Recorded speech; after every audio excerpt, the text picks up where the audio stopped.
This is my solution for the Creality K1 Max heat creep problem.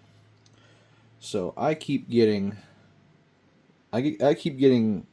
filament stuck in this heatsink. Apparently it's not sufficient enough, is what it is, you know, whatever. I bought the Micro Swiss hot end and it's installed.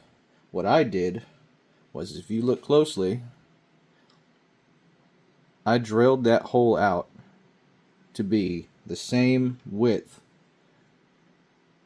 as our little tube here. So now I can stick my little tube in there and it holds it, and then the filament passes straight through from the extruder all the way through. It doesn't ever have a chance to touch the heatsink.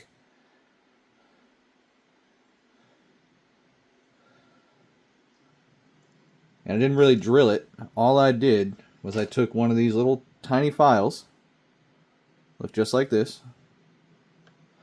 I stuck it in there and just twisted it. Twisty, twisty, twisty until I got the right size of this. And now that thing fits in there nice and snug, holds in there, stick the extruder on, and now it passes straight through, never touches the heatsink.